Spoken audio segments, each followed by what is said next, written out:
Good morning, we are group number 4. Today we'll be doing experiment number 6, which involves the quartering method and the determining of relative densities for coarse aggregate. Today is day 1. Today we will be getting the samples and then submerging these samples in water. The materials that we will use for this experiment are drying oven, the triple beam balance, the number 10 sieve, tin can containers, shallow trays, absorbent pots, and the mixing plate.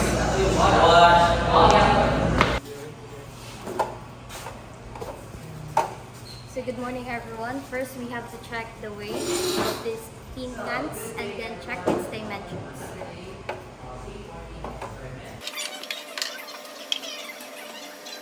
$86 grams.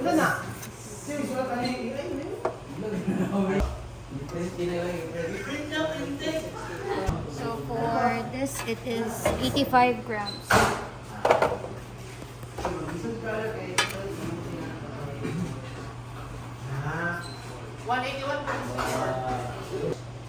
This one is 86 grams. Now we are going to sieve the coarse aggregates to get rid of the sand.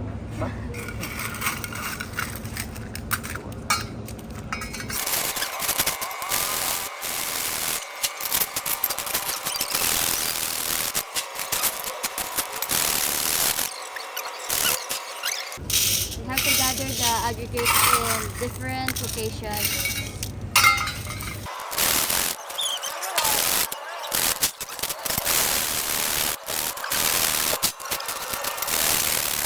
What the fuck?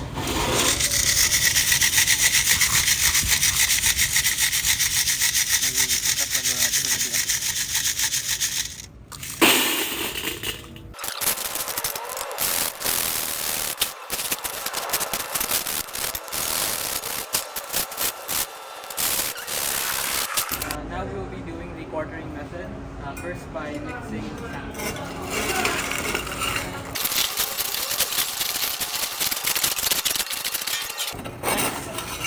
Next, we will flatten the sample into a circle.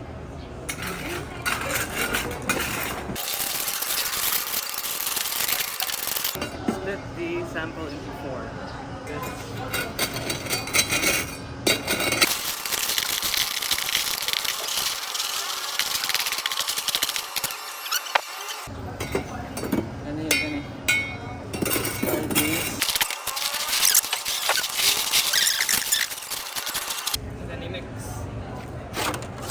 And that's it for the quartering method.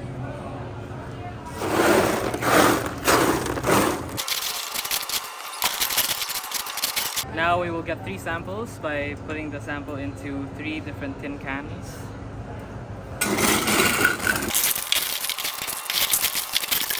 We'll weigh the tin cans with the coarse aggregates using the triple beam balance. So for number 1, For 1,165. number 2,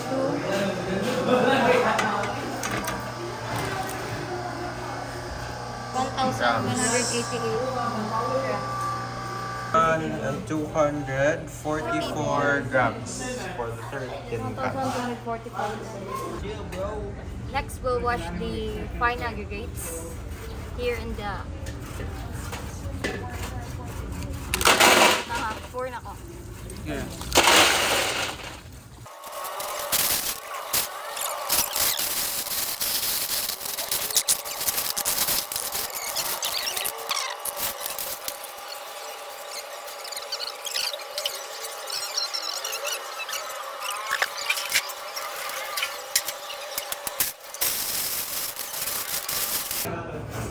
Now we are going to submerge the specimens into the water.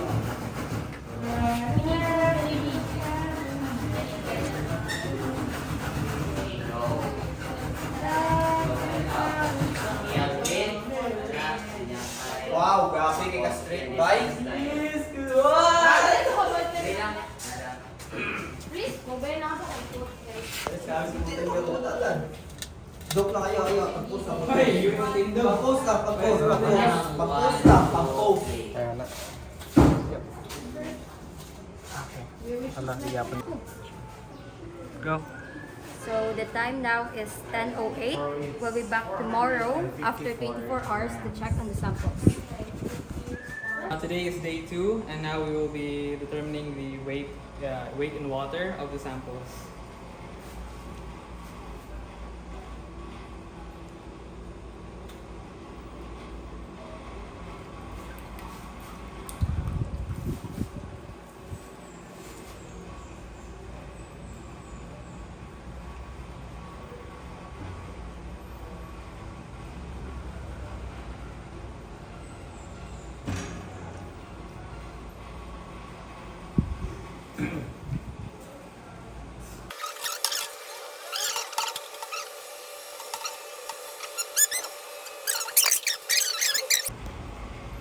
For sample number 1, the weight in water with the tin can is 707. To the next one. For sample number 2, it's 725 grams. 725.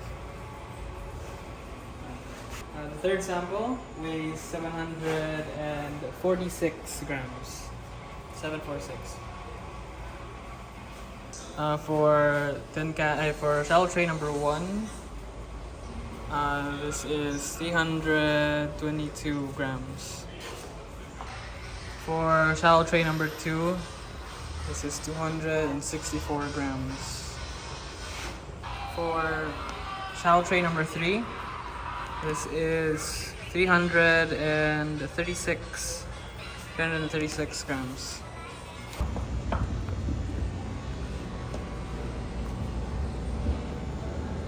Remove the wet aggregates from the container and place them in a shallow tray where we will be wiping them with an absorbent cloth to remove any visible cells of water on the surface of the rocks, thus placing it in the SSD state.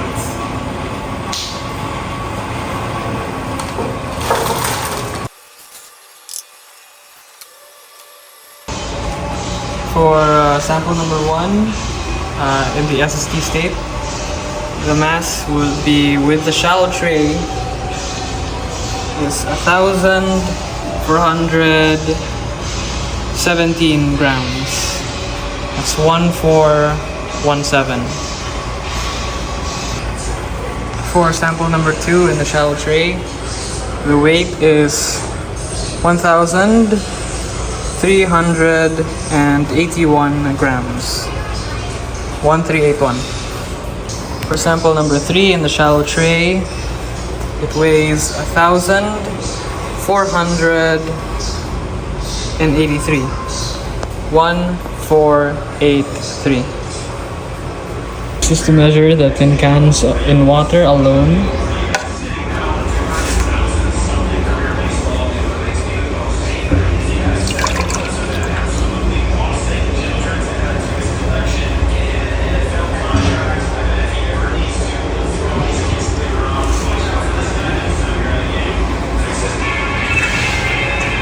For the tin can of sample number 1, that was around 52 grams.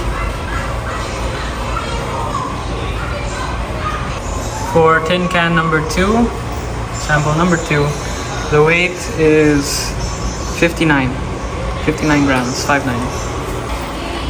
For sample number 3's tin can number 3, the weight is 56 grams, 56. So now we'll oven dry them again to get the final OD mass. So sample number 1.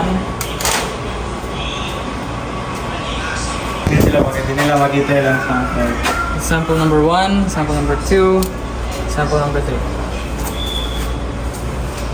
Bye.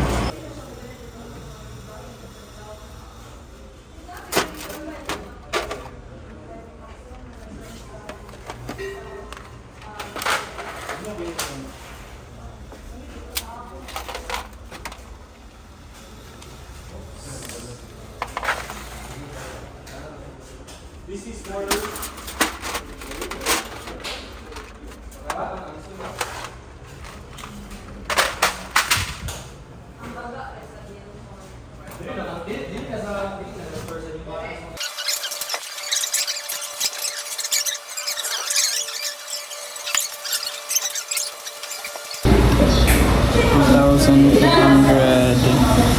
83. For sample number 2, with the shallow tray, that's 1,353. For sample number 3, with the shallow tray, it's 1,447. 1447. Here is the summary of the raw data gathered in experiment number 6. And that's all for experiment number 6. We are group 4. Thank you for watching.